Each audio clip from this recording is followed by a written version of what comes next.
Ya, jelang tahun politik, sejumlah manuver mulai digencarkan. Yang teranyar adalah kabar bergabungnya Menteri Pariwisata dan Ekonomi Kreatif Sandiaga Salahuddin Uno menjadi kader Partai Persatuan Pembangunan atau P3. Kabar merapatnya Sandiaga Uno ke P3 pertama kali disampaikan oleh Ketua Harian DPP Partai Gerindra, Sufmi Dasko Ahmad. Sufmi Dasko mengaku mendapat informasi tersebut dari salah satu anggota fraksi P3 di parlemen. Namun hingga kini DPP Gerindra belum menerima surat pengunduran diri dari Sandiaga. Kepindahan Sandiaga ke partai berlambang Ka'bah tersebut diyakini Dasko lantaran Sandiaga ingin maju sebagai calon presiden di Pilpres 2024 mendatang.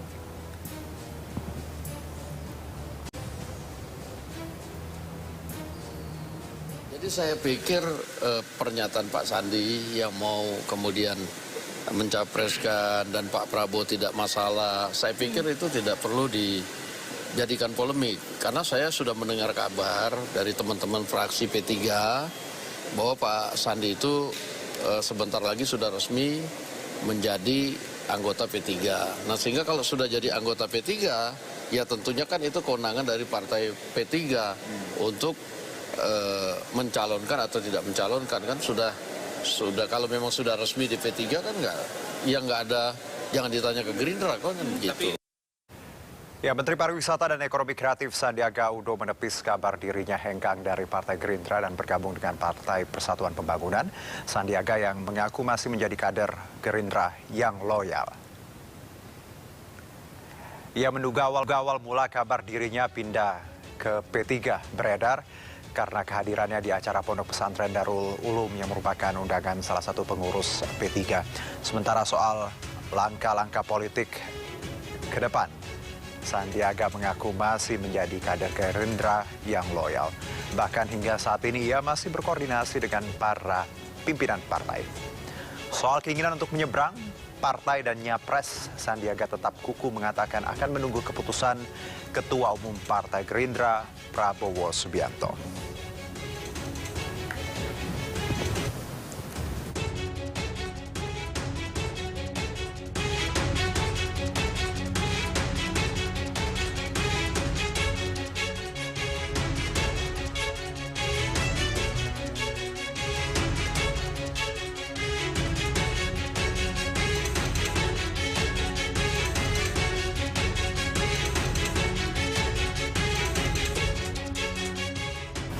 Ya, kabar menyeberangnya Menteri Parekraf yang juga Wakil Ketua Dewan Pembina Partai Gerindra Sandiaga Uno ke P3 menjadi sorotan dalam dunia politik Indonesia. Hal ini mengingat sosoknya yang sudah melekat dengan image Partai Gerindra. Meski mengaku loyal dengan Gerindra, kemesraan Sandiaga dengan P3 akhir-akhir ini juga ditambah pernyataan Ketua Harian DPP Partai Gerindra Sufmi Dasko memperkuat rumor kepergiannya dari Gerindra. Lalu benarkah Sandiaga Uno berlabuh ke P3? Kita akan membahasnya eksklusif bersama the one and only Sandiaga Salahuddin Uno, Wakil Ketua Dewan Pembina Partai Gerindra. Assalamualaikum, selamat malam Pak Sandi. Selamat malam, terima kasih. Salam bahagia dari Beranak. Saya Herjono. Yang saya tahu memang Pak Sandi lagi menyeberang ya. Kemarin ke Banyuwangi ya Pak ya? Betul Mas Herjono, dan terima kasih udah diundang di iNews TV, MNC TV. Baik, terima kasih. Pertanyaan pertama Pak, first thing first, akan atau sudah pindah ke partai sebelah?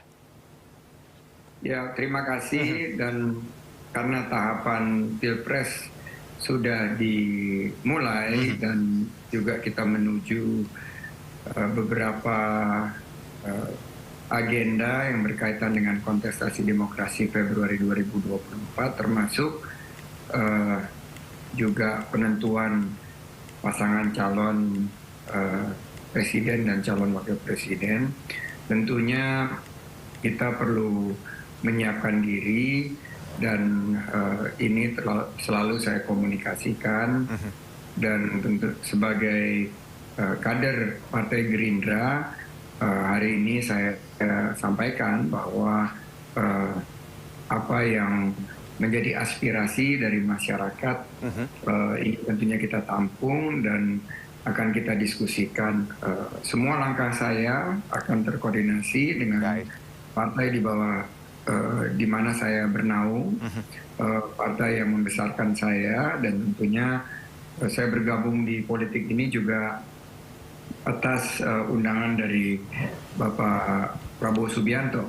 Oleh karena itu, ini yang akan terus kami koordinasikan, dan mohon bisa teman-teman bersabar karena koordinasi ini terus berlangsung, dan kita tentunya menghormati ranah dari elit-elit partai politik nanti akan menentukan seperti apa.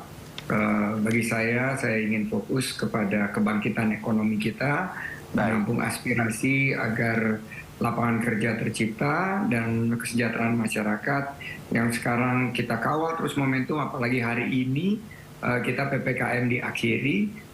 Ini adalah momen yang baik untuk kita menatap 2023 untuk kebangkitan kita. Baik, Pak Sandi, kalau kita bicara elit, tadi Anda menyebutkan koordinasi dengan para pucuk pimpinan. Kemarin Pak Sukmi Dasko menyebutkan beliau tadi dalam keterangannya bahwa Pak Sandi akan pindah partai seperti itu. Dan semalam juga saya berbincang dengan Bang Andi Wijaya dan juga teman dari P3, Bang Owi, mengenai konfirmasi ini. Tanggapan Anda kalau ada tadi desas-desus bahwa Sandiaga akan menyeberang ke P3, walaupun tadi jawabannya bersabar, tapi ada hal yang kita bisa elaborasi lagi, Pak? Ya, tentunya jika kita melihat belajar dari kontestasi demokrasi di 2019, bahwa kita menunggu sampai akhir dari proses nominasi, di mana saya akhirnya diminta untuk mendampingi Pak Prabowo Subianto sebagai calon wakil presiden, maka koordinasi pembangunan koalisi ini akan berlangsung sampai ke titik akhir, dan ini tentunya akan kita hadapi di bulan Oktober-November tahun 2023. Baik. Oleh karena itu, semua pembahasan, kajian, dan yang menjadi pertimbangan oleh partai politik itu ranahnya partai politik. Saya sendiri fokus di dalam tugas saya menangkap aspirasi masyarakat, dan hari ini saya banyak menerima undangan, dan salah satunya yang paling rajin mengundang saya dan saya sangat apresiasi yaitu Partai Persatuan Pembangunan, yang kebetulan juga kami sangat dekat, dan ada beberapa kesempatan di mana kita bisa menyatukan visi dan misi. Baik. Jadi silaturahim dan komunikasi selalu terjalin, dan kita rajut demi politik yang bersahabat, penuh dengan kekeluargaan, dan jangan sampai kita terpecah belah. Baik, kalau bicara hubungan, Pak, bagaimana hubungan Anda sebenarnya dengan partai tadi P3? Semalam Bang Ahmad Badawi menyebutkan bahwa sangat dekat, beberapa kali event bersama, dan beliau juga menyebutkan bahwa sebenarnya P3 mengajukan beberapa nama untuk capres, salah satunya Sandiaga Uno. Ya, tentunya yang menjadi ranah partai politik siapa yang akan dicalonkan itu akan menjadi domain dari partai politik itu sendiri. Tapi dinamika partai politik ini juga harus kita sikapi dengan terus menjaga hubungan, berkoordinasi, dan kita juga harus fokus kepada keberlanjutan dari pembangunan ini. Saya selalu berulang kali menyampaikan bahwa ada dua pendapat. Pertama, mengenai adanya perubahan dari arah pembangunan kita atau percepatan dan penyesuaian dari pelaksanaan pembangunan yang sudah dijalankan oleh Bapak Presiden. Kami melihat, terutama saya di portfolio pariwisata dan ekonomi kreatif, kepulihan kita ini sudah sangat diberikan apresiasi oleh dunia. Nah, untuk menjaga keberlanjutan pembangunan, tentunya tahapan kontestasi demokrasi kita ini harus mampu untuk merajut banyak potensi yang dimiliki sekarang, sehingga misalnya kami dengan Pak Ahmad Badawi 2 minggu lalu bersama-sama diundang di Pamekasan. Oke. Secara historis 2019 Pamekasan ini mendukung Prabowo Sandi sampai ke angka 80%. Nah ini yang tentunya beberapa desa wisata menyampaikan kepada kami kesiapan, dan saya melihat ada suatu kesungguhan dari kader-kader dari terutama di wilayah yang memberikan dukungan kepada Prabowo Sandi untuk bisa ditampung aspirasinya. Dan ini yang nanti akan saya sampaikan kepada Pak Prabowo, dan harapan seperti apa nanti teman-teman dari partai politik lah yang akan menentukan langkah ke depan. Baik, jadi hubungan dengan P3 sangat harmonis tadi ya Pak, ya, termasuk tadi dengan kunjungan di Pamekasan. Ini cikal bakal banyak kabar ketika Pak Sandi berkunjung lalu P3 menyebutkan bahwa soal capres. Tapi kalau komunikasi ada Pak, menyebutkan bahwa tadi mungkin pernah ngobrol terkait capres dan pencapresan seperti itu?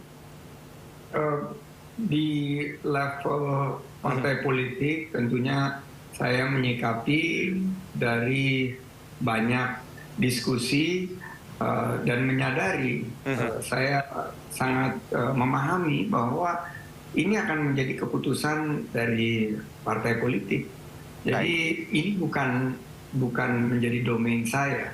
Jadi saya selalu sampaikan pertimbangan itu tentunya diserahkan kepada partai politik, dan siapapun yang nanti akan ditunjuk harus siap untuk memberikan kontribusi, tapi seandainya tidak ditunjuk juga harus siap untuk terus mendorong partisipasi agar demokrasi kita semakin baik, semakin mantap, dan semakin tidak terpolarisasi. Jadi harapannya ini yang akan kita usung, terutama berkaitan dengan hubungan antar elit, silaturahim yang harus selalu kita bangun.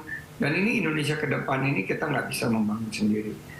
Pak Prabowo selalu sampaikan satu musuh terlalu banyak, 1000 teman sangatlah kurang. Jadi semuanya harus dirangkul, dan satu semangat yang saya tangkap dari beliau sebagai pimpinan kami adalah memberikan ruang untuk kita bersilaturahim, tapi nanti akhirnya keputusan itu akan diambil di saat yang tepat demi, dan saya memiliki keyakinan ini demi kepentingan NKRI.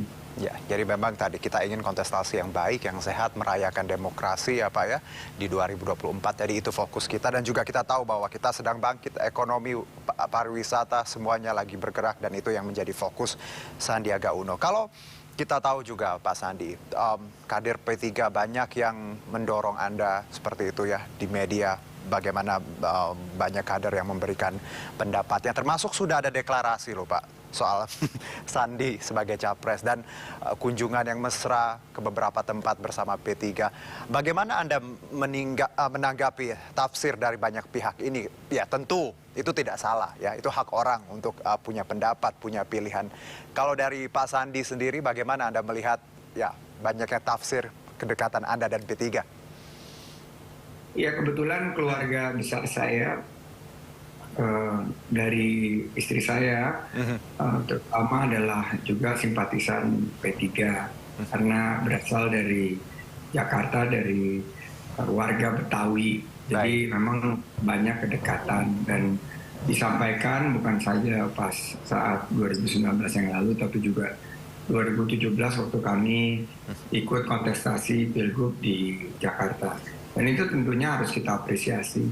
Dan undangan maupun penyampaian aspirasi ini kita tampung dan kita sampaikan bahwa ini adalah bagian daripada memasuki tahapan kontestasi demokrasi kita untuk menyambut pemilu.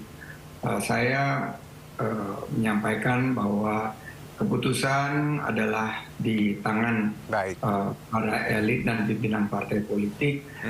Kita harus memahami dan tahu batas, dan tidak boleh kita mencampuri atau ikut mengkondisikan apa yang bukan menjadi ranah dan domain kita.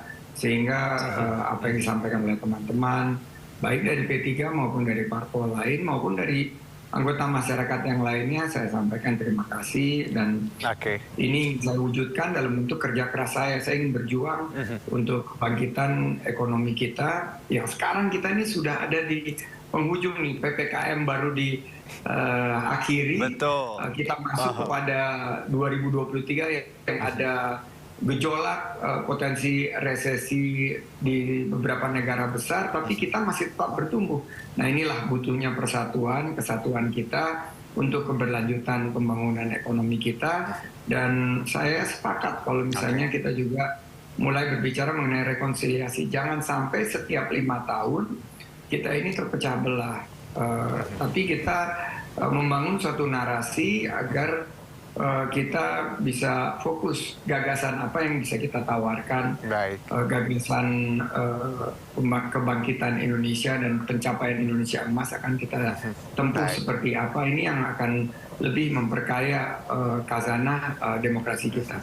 Baik, semangat membangun yang itu yang kita bisa emphasize dari obrolan kita dari awal ya Pak ya, bahwa semangatnya untuk Indonesia, simple seperti itu. Dan kalau bicara hubungan dengan Gerindra, termasuk bagaimana dengan Pak Prabowo, dan kalau kemarin Pak Sumidasko menyebutkan Bapak Sandi akan pindah, ini akan saya tanyakan di segmen selanjutnya. Kita jeda dulu Pak Sandiaga Uno. Pilihan umum 2024, Sandiaga Uno kembali mendapat dukungan untuk maju dalam kontestasi pemilihan presiden. Kali ini dukungan diberikan oleh keluarga besar DPW Partai Persatuan Pembangunan Provinsi Riau. Sandi dianggap sebagai tokoh yang bisa memulihkan stabilitas ekonomi. Beliau adalah sosok harapan masa depan Indonesia. Karena itu P3 Riau tentu ingin mengambil momentum ini untuk memberi dukungan kepada beliau untuk menjadi pemimpin Indonesia di masa akan datang.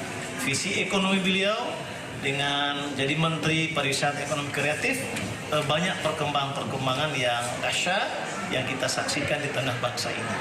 Provinsi Riau sebagai produsen energi yang terbesar, salah satunya di Indonesia, punya peran yang sangat-sangat strategis, di mana kita bisa justru mengatasi dan mengambil peluang ini, karena di balik setiap krisis ada opportunity, ada peluang bagus untuk kita mengambil satu gebrakan melalui inovasi dan kebersamaan. Di tengah dukungan untuk maju dalam pemilihan presiden, Sandiaga Uno mengaku masih akan fokus melaksanakan tugasnya sebagai Menparekraf. Kemenparekraf terus berupaya memulihkan sektor pariwisata dan ekonomi kreatif, serta membuka lapangan kerja seluas-luasnya. Dari Pekanbaru Riau, Yusuf Marpaung, iNews melaporkan. Ya, masih bersama kami di MNC News Prime, dan kita masih bersama Sandiaga Uno, Wakil Ketua Dewan Pembina Partai Gerindra, masih menjawab isu pindah partai. Pak Sandi, kalau kita lihat tadi paket sebelum kita mulai, begitu banyak dukungan. Tentunya ini Anda sangat apresiasi, dan energi positif ini yang tentunya membuat seorang Sandiaga Uno terus bergerak untuk Indonesia. Tapi kalau pertanyaan saya selanjutnya, hubungan nih Pak dengan Gerindra. Kita tahu seorang Sumidasko menyebutkan bahwa Sandiaga Uno akan pindah ke P3, dan ini bukan sembarangan pastinya. Sudah terukur pembicaraan ini. Anda punya tanggapan, Pak Sandi?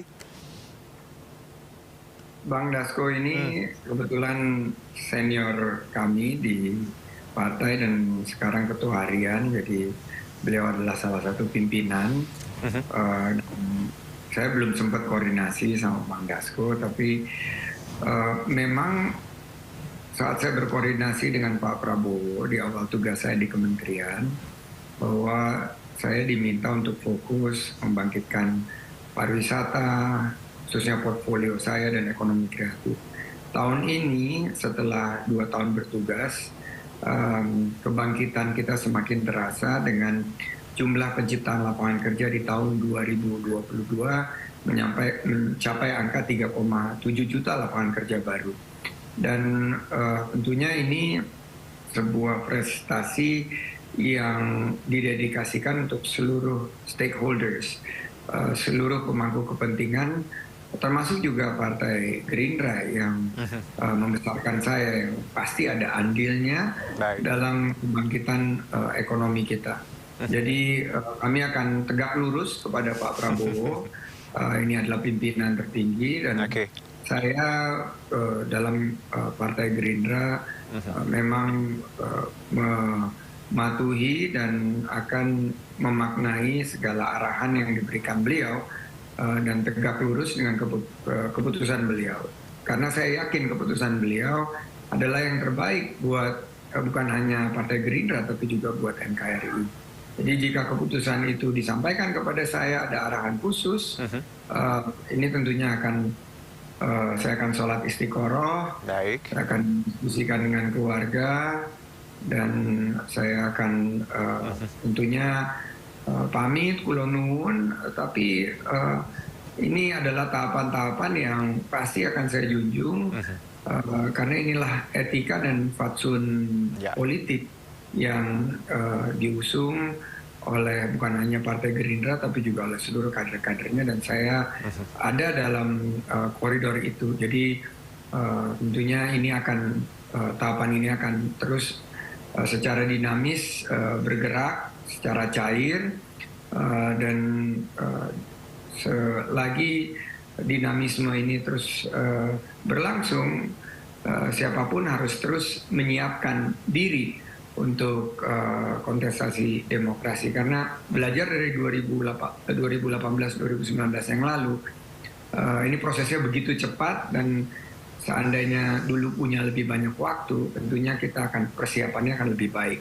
Namun kali ini karena ada 10 bulan menuju ke bulan Oktober, bulan November, maka kesiapan komunikasi dan kesiapan sinkronisasi dari penyamaan visi dan misinya tentunya harus kita lakukan dan kesiapan kita harus terus kita mantapkan. Jadi sebenarnya kalau tadi Pak Sandi menanggapi Bang Sukmi yang menyebutkan bahwa ya tadi terkait berita Anda pindah partai, sebenarnya komunikasi terakhir kapan Pak Sandi? Tadi disebutkan belum ya, sebenarnya belum berkomunikasi akhir-akhir ini. Belum berkomunikasi dan akan kita upayakan komunikasi. Sama-sama sibuk nih, Bang Dasko. Baik. Pak Prabowo apalagi lebih sibuk lagi kan. Kalau dengan Pak Prabowo, apa pembicaraan terakhir atau komunikasi seperti apa sebenarnya yang sedang berlangsung, harmoniskah sejauh ini? Selama ini sangat harmonis ya. Baik. Karena kita, ya saya menganggap beliau mentor dan juga beliau ketua Dewan Pembina yang selama ini menunjukkan kenegarawanan beliau dan kita banyak belajar dari beliau tokoh yang luar biasa dalam pandangan politik untuk membangun bangsa. Dan saya masuk politik dan pelayanan publik ini karena diundang dan diinstruksikan oleh beliau tahun 2015 saat saya selagi membangun karir di dunia usaha. Baik. Beliau mengajak dan menyampaikan ini saatnya berkontribusi bagi bangsa dan negara.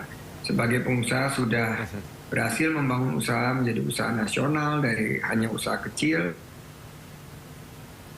Ya, Pak Sandi.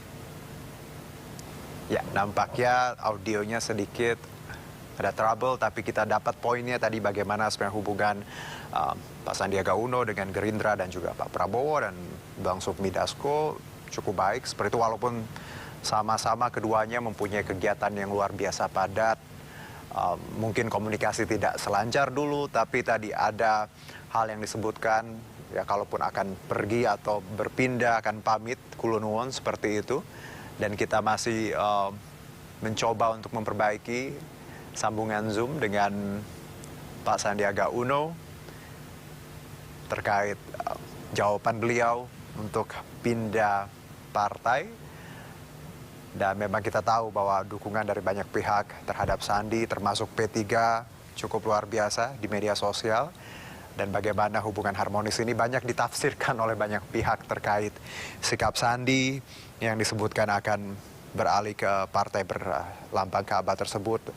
Dan ini juga diamini oleh banyak pihak termasuk petinggi Gerindra, Sukmi Dasko yang menyebutkan bahwa memang Sandi akan menyeberang ke Partai P3. Tapi lagi-lagi semuanya masih sangat dinamis. Kita masih coba untuk berbincang dengan Pak Sandiaga Uno.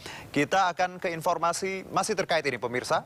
Ini dukungan terhadap Menteri Pariwisata dan Ekonomi Kreatif Sandiaga Salahuddin Uno untuk maju menjadi calon presiden 2024 mendatang diusung para kader P3 Lampung. Sandiaga dinilai sebagai sosok yang berpengalaman dan mampu memajukan bidang ekonomi. Menparekraf Sandiaga Salahuddin Uno disambut antusias para pengurus Partai Persatuan Pembangunan Lampung saat menggelar kunjungan kerja di Lampung. Para pengurus P3, Sandiaga dinilai sebagai sosok pemimpin yang berpengalaman dan memahami berbagai aspek ekonomi, sehingga dukungan pun diberikan kepada Sandiaga untuk maju sebagai Capres 2024 mendatang. Menanggapi dukungan tersebut, Sandiaga menyebut dirinya membuka komunikasi dengan fokus di bidang ekonomi.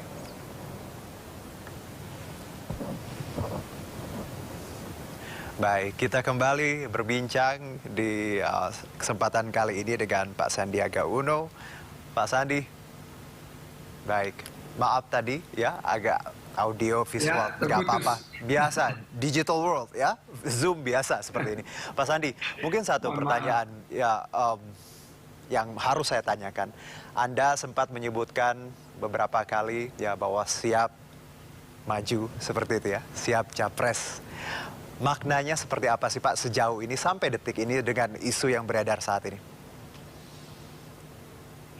Ya, Mas Herjuno, sebagai seorang yang ditugaskan untuk langsung berhadapan dengan masyarakat, Baik. menampung aspirasi masyarakat, dan memberikan solusi yang dibutuhkan untuk kebangkitan ekonomi, maka sebagai konsekuensi kita akan selalu ditanyakan kesiapan kita. Ya.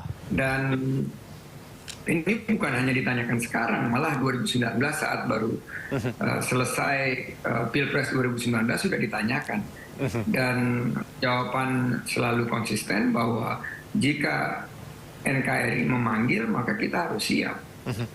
Dan ini selalu harus kita sampaikan karena ini bentuk keseriusan kita untuk mengabdi kepada publik.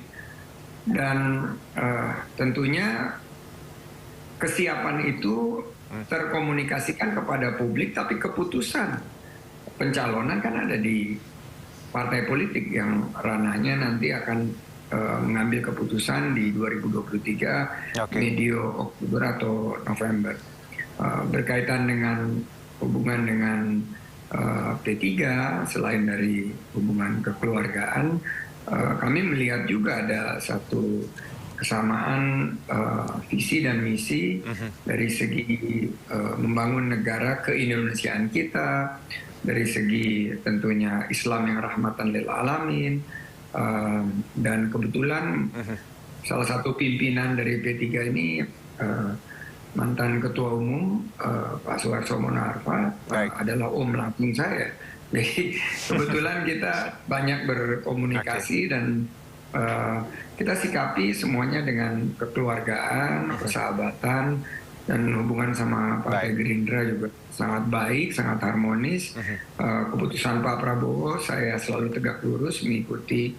Dan kalau bicara mundur dari Partai Gerindra, saya pernah diminta mundur di 2018 saat pencalonan Pilpres yang lalu, dan saya patuhi. Setelah Pilpresnya selesai, saya diminta untuk bergabung lagi dan saya putuskan waktu itu memang rumah saya di Partai Gerindra, dan 2019 saat ada Rakornas saya juga bergabung kembali dengan Partai Gerindra, dan itu saya umumkan melalui terbuka di mana saya merasakan cocok kembali lagi ke rumah yang membesarkan saya. Nah, saat saya ditugaskan di pemerintah sebagai kader Partai Gerindra, tentunya saya mendapatkan tugas dari Presiden, saya koordinasikan dengan Pak Prabowo, dan Pak Prabowo menyampaikan fokus di kementerian, tidak ada tugas spesifik dari Partai Gerindra, dan ini yang memang kami jalankan sampai saat sekarang. Jadi kita harapkan kekeluargaan, keharmonisan, dan koordinasi yang sudah menjadi benang merah dari jalan dan alur karir politik saya ini akan terus saya jaga. Pak Sandi, jadi kalau dari tadi, dari perbincangan kita di awal, jawabannya yes, no, atau kita punya satu option, maybe. Mas Herjuna, politik ini the art of impossibilities. Alright. Ini adalah seni dari membuat suatu terobosan dari hal yang sangat sulit dibayangkan bisa menjadi kenyataan. Baik. Dan kita tidak boleh menyekat-nyekat, oh saya harus ini, harus itu. Kita mengalir saja, apakah mau Berarti, menentukan sebagai calon atau tidak. Tentunya yang nanti akan menentukan para elit partai politik berdasarkan mengukur dari kinerja maupun juga penerimaan masyarakat. dengan kata lain, Menurut saya disitulah tugas kita untuk bisa dewasa dalam menerima perjalanan dan dinamika dari keputusan politik itu sendiri. berarti dengan kata lain, everything is possible.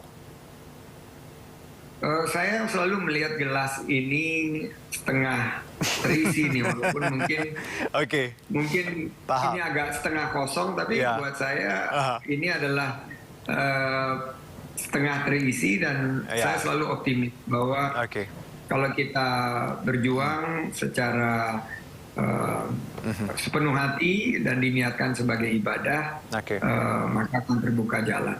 Baik, kalau satu mungkin Pak Sandi, kita tahu Gerindra sudah punya komitmen bahwa mencapreskan Pak Prabowo nanti. Anda juga punya niat tadi yang sama. Tentunya kalau dari the whole komitmen yang kita lihat, the whole sentence yang tadi saya sebutkan bahwa nggak akan ada kata ketemu ketika dua-duanya untuk maju sebagai capres. Bagaimana Anda menjawab ini bahwa kemungkinan untuk pindah semakin besar karena Prabowo dan Gerindra sudah jelas sikapnya?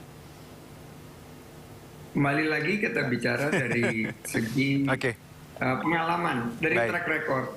Dulu di 2018, 2019 waktu pencalonan juga semua bilang nggak mungkin dua-duanya dari Gerindra.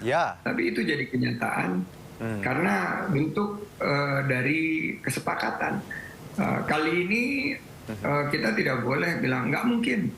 Nggak akan bisa terjadi karena ini sudah melihat dari keputusan di partai politik yang kadang-kadang tidak pernah terduga, kita harus selalu membuka kesempatan, membuka silaturahim, dan saya yakin akhirnya keputusan yang diambil kita percayakan kepada para elit, para negarawan kita, pasti akan yang terbaik, hakul yakin untuk NKRI dan bangsa dan negara. Baik, karena saya sangat paham Pak Sandi tumbuh dan besar bersama Gerindra dan tentunya ingin menghormati segala proses tadi. Tapi kalau ada pihak yang kecewa ketika misalnya let's say P3 ternyata Anda tidak jadi pindah karena mereka menaruh harapan besar, supporter yang luar biasa di luar P3 pun di grassroots. Bagaimana Anda menanggapi ini kalau banyak yang kecewa dengan keputusan Anda? Keputusan belum didiskusikan, belum dikoordinasikan, belum sholat istiqoroh, belum ada pembicaraan sama Pak Prabowo. Jadi teman-teman sabar dan yakinlah bahwa apapun yang akan diambil ini demi yang terbaik buat bangsa dan negara. Baik, Pak Sandi, terima kasih sekali atas obrolan singkatnya hari ini. Kita tahu dinamika luar